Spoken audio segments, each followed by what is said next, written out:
Good morning, folks. I wanted to get started. Thank you all for coming. My name is Sarah Deitch. I am a customer success manager with SkyBitz. On behalf of myself and the entire SkyBitz team, we want to welcome all of you to week 1 of SkyBitz Training Tuesdays.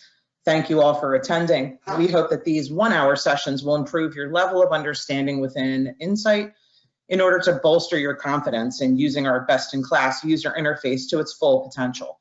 The intent of the trainings is to provide a live demonstration environment with as few PowerPoint slides as possible. We have 0 of those today, so we're going all live. A few housekeeping items before we dive in. Everyone is muted, except for me, obviously, so we don't have any background noise. Please hold all questions until the end of the session. We have factored in time for a Q&A at the end.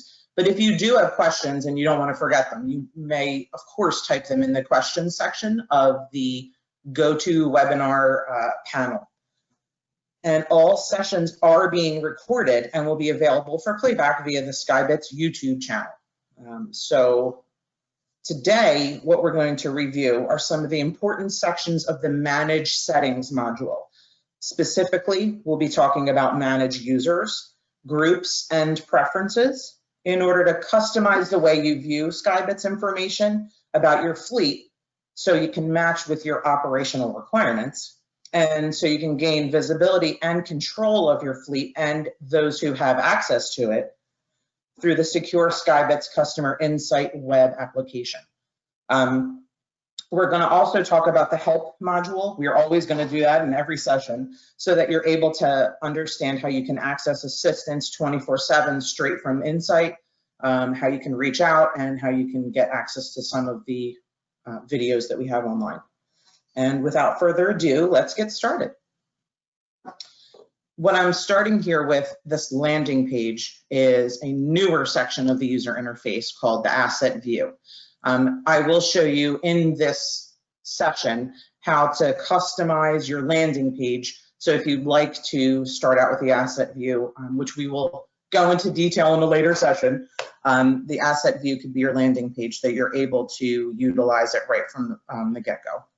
A lot of people, I believe, are defaulted to the dashboard. This is just a different part of the user interface that we're able to get you right to as soon as you log in. So the Manage Users section is in Manage Settings and Users. This is for admins to access. We're going to learn how to add new users, edit or deactivate users, any kind of feature access updates that you need to do. You can utilize a usage report, the Trends panel access, and landmark user management. So when we go to users and add a new user, you will then come to this screen. So what we're filling out here are requirements, a username, and a password. The requirements for passwords are 6 characters. You need a number or a symbol within that password. And then if you don't want someone to be able to recover their password if they've forgotten it, you would check that box. You do not have to fill out a password hint. You may. User types.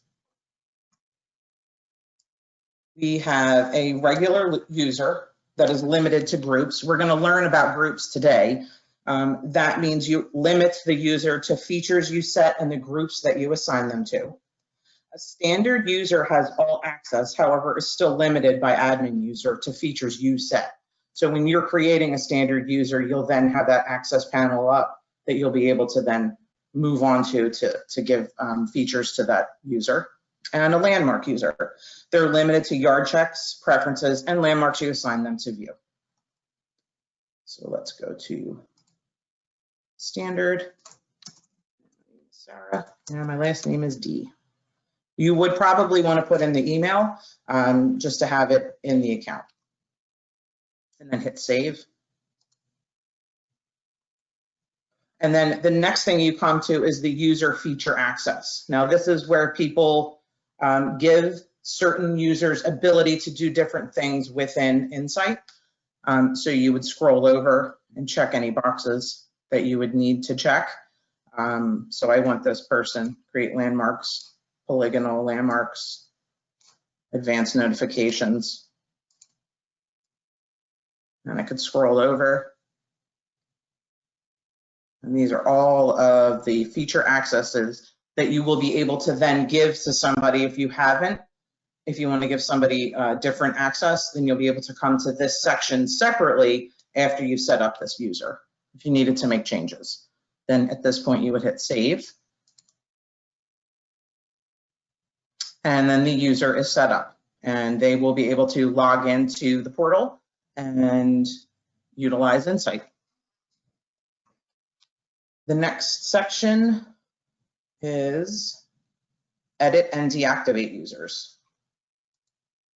At this point, we're looking at users that have already been added to the account, and we want to make changes to their feature set, their user type, their password, if you want to change it for them, any information down here that has changed, or if you would like to deny them access to Insight, you would do that down here, hit no, and then you would update it.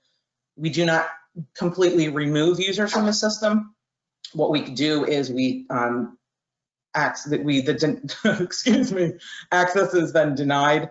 The user still exists, but they can't log into the system any longer once no has been clicked. So here you can change their password, you can change the type that they are, and then any other changes you want to make here. So I don't want this user to have access anymore. And now that I saved that, that has been successfully updated. The next is edit. Next is users and feature access. This is that chart, the grid that you saw when I set up a brand new user. And in some cases, you may want to take away permissions or add permissions to one of your users. And this is what you would do right here. So for this user, I don't want them to create landmarks anymore, and I don't want them to, I have to select the user, and I don't want them to be able to create polygonal landmarks. I would hit save. Your settings have been successfully applied.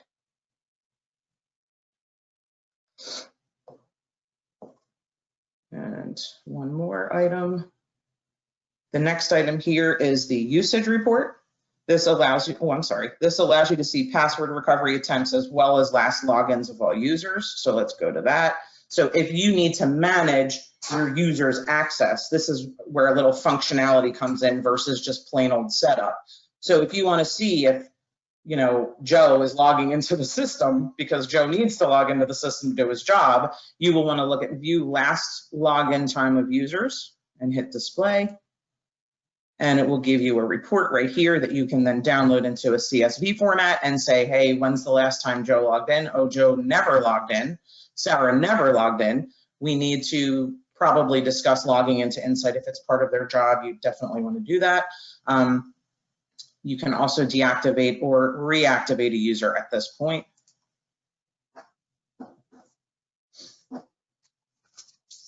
And let's go to the trends panel access. I'll go back to usage report.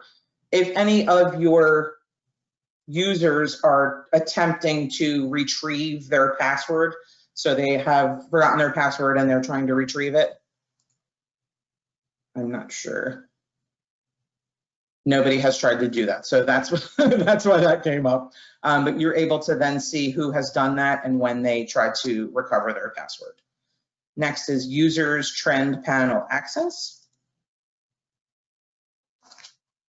This allows you to manage the way your users view the Analyze Assets Trends panel. So there's a whole panel section here in Analyze Assets that allows you to set up a dashboard style. You're allowed to, at this point, say, hey, my user needs access to certain information to do their job. Again, why are we doing this? If I would like to select all panels, then they could have every single panel, even all these over here. Once you've clicked this main box, it will then include all of these. Or I can kind of go into idle and go into mileage. And I could save it at that point. And then that would change the panels. We will discuss that section in a later session, the Analyze Assets Trends section, so that we'll be able to then really look at the trends panels and see how you can grant access to people and why they would need to utilize those. And then we have one more section, users, landmark, user management. Here you are able to assign a group of landmarks, which next week we're going to talk about landmarks, so tune in for that, en masse to a user in order to manage what they're able to view upon login. So that's what we'll do here, but this is what, in the manage settings section of users, this is another piece of another part of the user interface that we're then going to discuss. So luckily that'll be next week and we can talk about that further. All right. Now, one of my favorite things to talk about, manage groups. I know a lot of people on the call probably have never used Insight or have minimal interaction with Insight. And then some people on the call maybe just needed a refresher or never had an actual training. So the manage group section is really where you get into the why, why am I setting this up? Please explain it to me. So if I'm going to put some time and effort into manage groups, admins and standard users are able to access this portion. But I kind of really want to talk about why would we add groups. So using groups allows you to declutter the visual noise and focus specifically on groups of assets to make decisions based on those. So you're not looking at the entire picture when you're putting things into groups and then zeroing in. That screen that I defaulted us to when we first logged in, we're going to, of course, broaden into that and discuss it further. But when you set up groups, there's a filter that becomes more meaningful. If you don't have groups, then you can't use that filter. So I'd say that groups may be highly utilized, but I don't think everybody's utilizing them efficiently. It allows you to manage which users are able to see which groups are trailers. So then we're going to allow customer A to see their group of trailers, or we're going to allow employee B to see a certain group of trailers that they manage. It allows you to grant access to, based on a group setting, you're able to then, like I said, manage it that way and manage your users and your customers as well if they're given access to the account. And it allows you to easily utilize other features and functionality of the system. So yard checks, asset-based searches, and reporting, sometimes you can narrow things down by groups if you're only wanting to zero in on those. So when we go to groups, okay, group name. So what you'll want to do is add a group name, whatever you call it internally. You can call it a name and a number. I'm going to call trailers. Now, if you want to set edit lock, the groups created by a user are available to edit to any other user who has group management privilege. Setting the lock will prevent other users from manipulating its definition. So that's what this is right here. And anytime you see this question mark, you can click on it. It'll give you information about that either checkbox or line. And then the email. Notification alerts for all assets within this group will be sent to the email address or addresses that are defined for the group. And if you want to put in multiple, then you'll put in a comma after the email.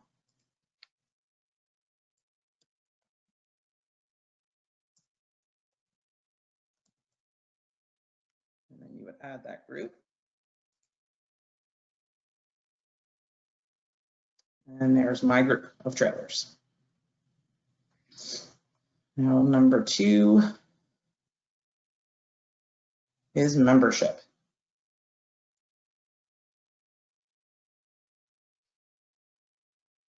So what I want to do is select a group, and I'll look at mine, and I have no members in this group. Members are the assets, right? So the assets are able to be then put into the group.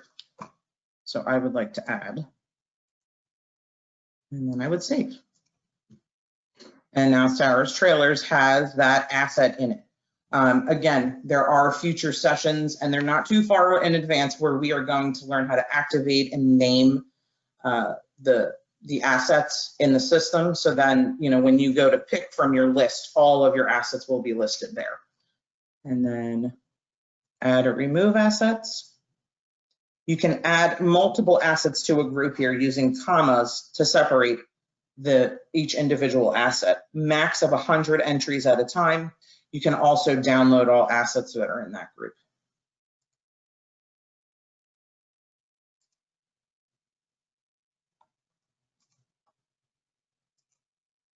And there's the asset ID.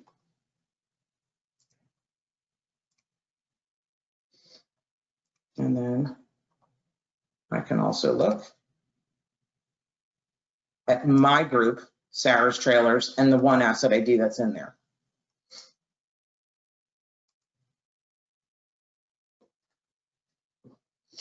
Okay, next is group permissions.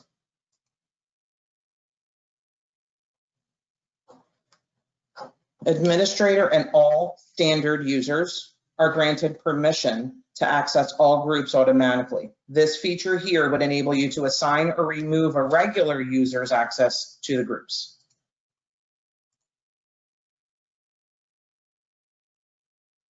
And I don't have enough users in here, but I would be able to do that right here. I apologize. So if I want people to be granted access in my account, then I would utilize this or deny them from my group of trailers. And groups, group managers.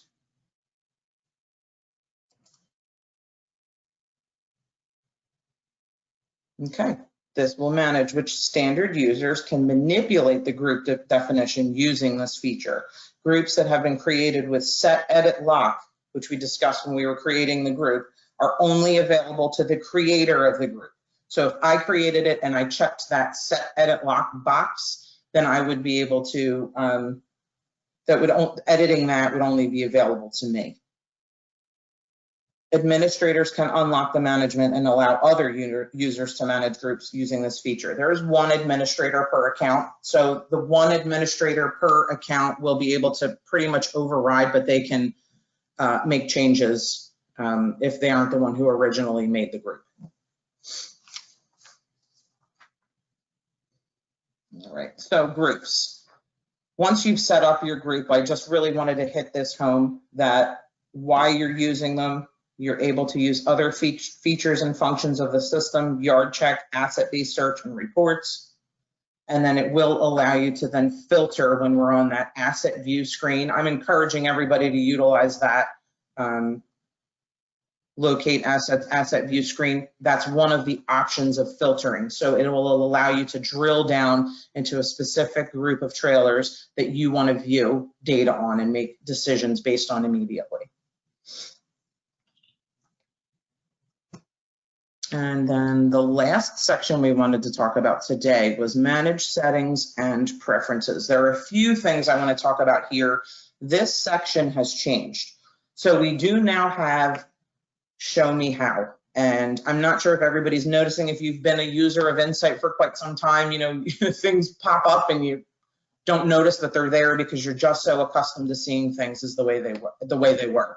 A lot of people, once their account is signed up, they never come in here to the manage settings preferences in order to make any kinds of changes, because frankly, I don't think everyone was driven to that area of the site. It used to just be a little column, and now there's a lot more detail in here, and that's again driven by that asset view section. You're able to customize a dashboard that is then present there. So what we're going to look at here are a few things. The show me how section, which I love, is super important to transmitting information on new pieces of the user interface to our customers. So if you click on it, when you see it, what it's going to do is give you updates. So preferences has now been reorganized, which I kind of mentioned. They have been grouped into 3 sections to make it easier to navigate instead of one giant section. And it'll tell you how many steps are going to be involved in this show me how. We'll go next. There are preferences that apply to the overall operation of the site. So here, we'll talk about that in a minute, what this means. And I think some of you have probably seen this because it has to do with the dashboard as well, which most people are accustomed to. And then there's an account details section to make any changes to your account settings. Click Save Details, and that's at the bottom. And then there's a separate password section to change your password. And changing your password is pretty simple like it was before. It's just in a different area now. Okay. And once you've gone through Show Me How, it doesn't disappear, which is interesting because sometimes things will just disappear. But luckily, if you've clicked on it, it'll stay there until it's updated. No longer is really a newer section or newer features. That's determined internally, but it's there for the time being because we're trying to make customers understand we have made some fantastic changes to Insight. So in the preferences section, you're selecting your landing page, and that's what I had spoken about earlier when we first all got onto the webinar. You want to select your landing page and language. So we are defaulting to the English language unless told otherwise, but the Insight Start now has become an option. So where do I want to go when I log in? What I encourage people to do is to come into this section and to kind of look at all of the choices that you have. And if you're utilizing the system currently, or if you're a newer user, of course, we can, as we go through our through our journey here with these Training Tuesdays, you can learn more about the system and where you think you're going to want to land. But currently, any account that I would set up personally would be the asset view. And that's what we came into the WebEx on, right? So we came into it on the asset view. You can change that. Select measurement and regional preferences. So this is standard when your account is set up. Our care team sets up your account and then they utilize your order and your time zones, and you can come in here and make changes if you have to for time zone and time format. And number of messages displayed per page is 100, but you can make that less. I don't really know anybody that makes it less, so I'm looking at 100 messages per displayed per page. Messages from the device. Change threshold values. Latest position threshold. So when you come into the dashboard and you're looking at the section that tells you, I will actually go to it. So I'm going to kind of go off my little chart here. And I'm going to look at my population summary. So when you're looking at the latest position threshold, that's what this means, right? This is what I want to default 7. I want to default 15. I want to default, whatever your, really what I like to look at is what my reporting frequency is of my devices. Then I would kind of tailor it to that. 7 or 8 seem to be a good number. That's how it's going to calculate our non-reporting units and any other, information on that dashboard. And position history threshold, I keep it at 90 so that I'm displayed position history of my devices for 90 days. And default country and state, this is preset. And this is a newer section, so I'll discuss it in 1 second. I'm going to go over here. I'm going to kind of jump over. Account details has always been in here. Your personal information is email, verify your email, your name and your phone number if you want to put it in there. Honestly, if you put your phone number in there, the way to reach you for customer care, they can come in here and look. It's not necessary to put it in here though, but it's helpful sometimes. And change password recovery monitoring options, notify password recovery attempts to above email, and create password recovery report to be viewed online. So, we looked at the recovery report. You can certainly look and see that online, or you can have it, you can put it into a CSV once you have a report generated. And change password. So that would, if you check the box here, you would want to save the details of the section. Change password, you'd have to put in your current, your new, confirm the new, and if there's a password hint, then you would want to save the password. Okay, and let's jump back over here. I apologize for jumping around.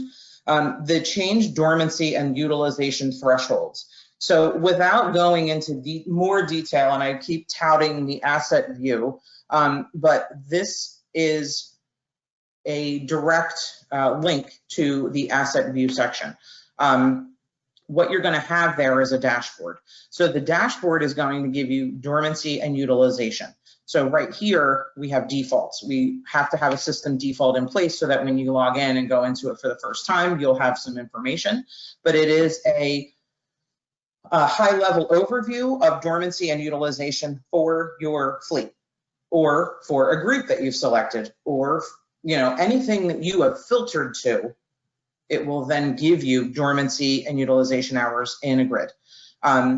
If you don't want to use the system defaults, these colors will mean something in the asset view. So low dormancy is green, that's good job. You want to put in days here of your company's goals, right? Your preferred dormancy rates. Medium, the graph will display the mediums in yellow, and that depends on what you want. And then high is red, and you can put that number in. Same for utilization. When you're looking at the graph, these colors are representative of the numbers that you're putting in here and the groups or the entire account and how they bounce against those numbers that you've either put in or that you're using the system defaults. I don't think a lot of people are familiar enough with the asset view yet that they're changing these numbers, but I certainly know, that this should be talked about now going forward. Definitely go into it and take a look. And then if you need to make any changes because you're seeing how it's working, which is, it's pretty good.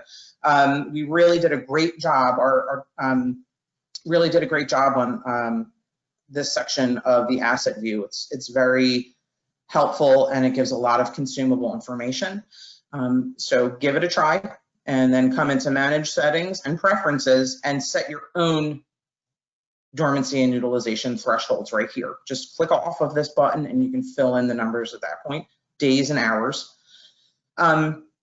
Check to include additional data elements and locate assets. So locate assets, if I want to look at different items, this is standard in how it comes. You can check off some information or you can check and add it if it's not checked already. If you don't lease or lease to, then you don't need to check that off. So we kind of don't automatically generate it that way.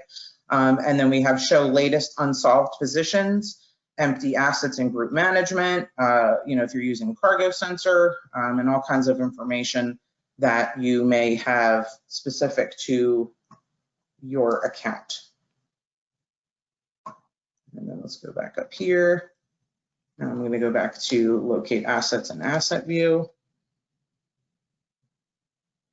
Okay, so this is where we started. Again, the show me how pops up here, right? Welcome to the new asset view. You're gonna see it if you go there. So I recommend, go there. It's 5 slides. It actually asks you to interact with it.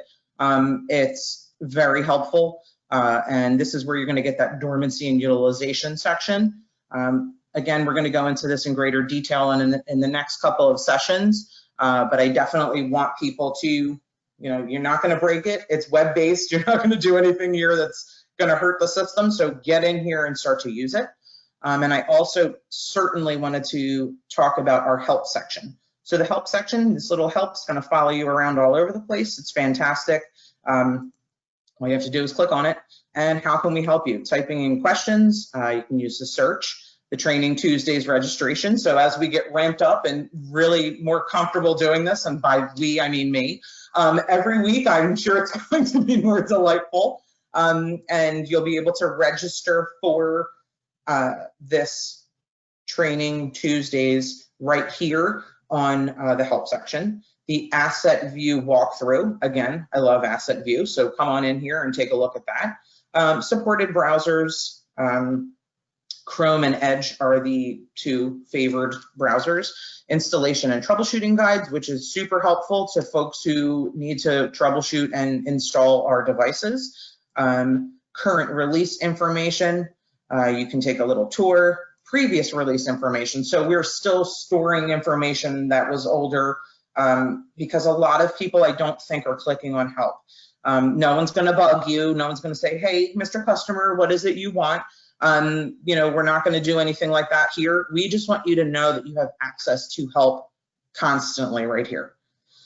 So there's previous releases, there are training videos and webinar videos. And I do want to note to the people on this call right now about the training videos. So we are working our way through in conjunction with these training Tuesdays. We are, doing a complete overhaul of the training videos and the webinar videos. So some of those are under construction. I'm not going to tell you not to click on them, but we're going to then scale back what's on there that doesn't need to be or is older from the beginning of, SkyBitz. But yeah, so that's the help section. You can always email customer care. This is a link right here. All right. And that was the help section. All right, so I am actually finished with the modules a little more quickly than I thought I would be, which is kind of good, because then what we can do at this point is we can open up for questions on the modules that we just discussed. I know the earlier pieces I probably went through a little bit quickly. So if there are questions, what we wanted to do was have people type them into the questions section, and then I will be able to answer them. I have a bunch of panelists on with me as well, so if I get stuck, then I'm sure somebody can help me. But any questions from the attendees at this point, I'll open it up for that. Yeah, so Sarah, let me just preface with questions. If you go ahead and you can either type your question into the webinar question section, or you can click the raise your hand button and we'll go ahead and unmute you if you'd like to speak your question to Sarah directly. So awesome. Give it a couple minutes to queue the questions and we'll get started.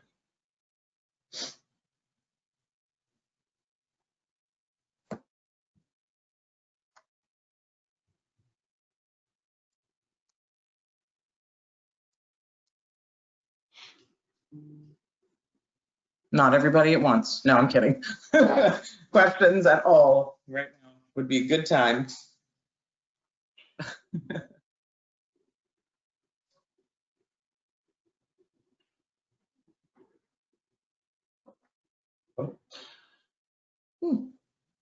All right. So the first question that came in is from Bobby Watts, and he's saying he's having some trouble with the cargo sensor, saying trailers are loaded, but they're empty.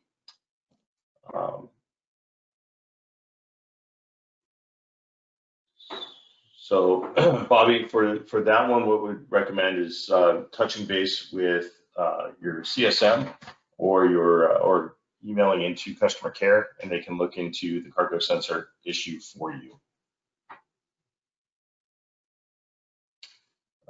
Let's see. There's a question from Hans. Let me go find Hans. And again, everyone's lines are muted due to keeping background music down.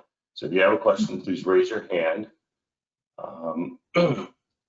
And I believe, Hans, you have a question. You are unmuted now.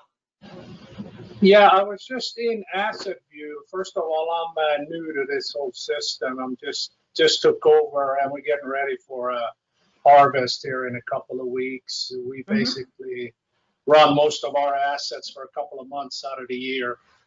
We do have one of our main carriers are also using your services, and I have access to their assets on my list in Asset View, I believe. And I wonder if there's a way for me to, in Asset View under Asset List, I have their assets on top of the list. Is there a way for me to move their assets to the bottom, that I show my assets on top? Yes, so you mean once you've already produced the list? Yes, I go to Asset View and then I click Asset List, and the first 33 assets belong to a carrier. And then 34 Understood. and down are mine. I was wondering if there's a way. I don't really look at their assets that much. So is there a way for me to move those to the bottom so I can just access the number one is my first asset and not their asset? Right. So if they're in separate groups, then you can just view the group. And I know you want to look at them all at the same time. But as far as the naming convention and what you can then sort them by, you can sort them by any of these columns. But unless, say, yours are alpha and theirs begin with numbers, then it would probably sort that way. But otherwise, no, you can't manipulate them that way. Okay. Yeah, I Yeah. see. Yeah, that'd be a good workaround is I can create a group with that carrier's name Correct. and then Yes. bundle them in. Okay, got it. Yeah. Yes, that'd be and good. then, right, and then you can just select that group. If that's all you want to look at is that group, then you just select that group right there, and then you'd submit it, and then that's all that would show up on the asset list. All right, perfect. Yeah, that group thing was very helpful to me because that now I understand it a little bit better and I can start moving some stuff around. So that's going to be helpful. Thank you. Excellent. Helped one person. I'm happy. Thank you so much. All right. Thank you, Hans. All right, we got more questions queued up here. So let me go down to, I'm going to butcher this. I'm going to go with Sean. You're unmuted, Sean.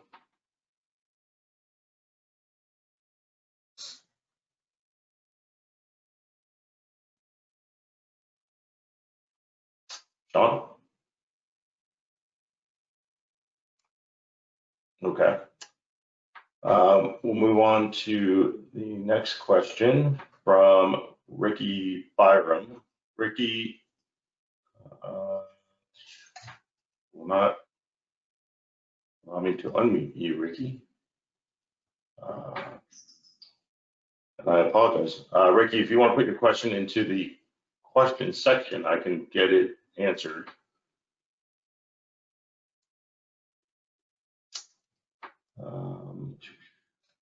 Right. So the next question, will the recording of the training video be uploaded? If so, where? Yes, all the sessions will be recorded and placed into the SkyBitz YouTube channel. We will provide direct links to that following the training session. Ricky, I do see your question now. It has an issue with the cargo sensor. What steps do I take to remove that error? What to do to fix the unit? So again, Ricky, if you're having issues with the cargo sensor, certainly you can reach out to your customer success manager or send a note into customer care, and we can investigate that for you and get you a response. And then Jordan Griffith asked, as an admin, can alerts be set up for all assets? For example, can I set an alert to tell me anytime any asset is disconnected so we can notify the customer to get it straightened out? Sarah? So we are going to go over alerts and what that would entail, how to set them up, and which alerts we do have. And yes, you are able to do that. It depends on the device type that you have as far as that type of alert, a tamper alert. So that will be discussed in a later session. But if you need to get that answer more quickly, again, like Ira said, Care can answer. If you have a success manager, we can answer offline. We can have a discussion about that. Okay. All right. You're welcome, Jordan. All right. Any other questions? I do not see. Hey, this is Debbie. Yes. Can you hear me? Hi, Debbie. Hey. Hi to everybody on the call. I'm Debbie Sackman. I'm the Senior Product Manager for our Fleets Division here at SkyBitz. I just wanted to bring, even though the question wasn't asked, I wanted to bring up a point because I've gotten that question from other people in the past, so I thought I would mention it. So when Sarah was showing in the preferences area, the latest position threshold, had a number of people not really understand what that value really means and why they should, why it's there, right? So by default for everyone, we set that up to 7 because that's a good standard for us to use, and let me explain why. So the way this value gets used is that anywhere where you're looking at assets, either a list of assets or where you're seeing something on a dashboard where it's giving you a number of assets, it's only going to show those positions or include those assets in those roll-up numbers if they've had a position report in the number of days entered in that latest position threshold. So let me say again. So if I have this set to 7, then when I look at a dashboard that tells me, for example, how many units have had an event or have been in a certain location or any of those sorts of things, if they've had a report in the last 7 days. Mm-hmm. And why do we set the default to 7 days? Because all of our devices by default are set up that even if there's no movement whatsoever, it'll still report a position at least every 7 days. So that's why we set that latest position threshold as a default to 7. Now, some folks, like we said, this is what's the preference. You can certainly change that to be more or less based on kind of how your business operates, but it's a good number to leave as is in general, unless you really have a specific reason, and I really recommend talking it through with your CSM before you change it. Similarly, on the position history threshold, right? Same question, like who cares? Why does this even exist? Because that limits the results. Again, whenever you do any sort of like history lookup, that limits the results that you get. So if there hasn't been if there are any position histories that are later than the number you enter, then they won't show up. Now again, the reason we put that default to 90 is because by default, that's what we generally keep position reports active in the system for 90 days. So that means you're going to get all the position reports that are available to you. But if you're running a bunch of reports and you only want to see, say, the last 30 or the last 60, then it's a quick change to come in here and change that to, say, 60 if you only want to see the last 60 days, and now you'll only see 60 days worth of messages. So just thought I'd bring that up because I have had those questions from other folks in the past. Yes, that's very important, and thank you very much. I appreciate that. My pleasure. All right. I don't see any further questions. Does anyone else have any questions you'd like to ask today?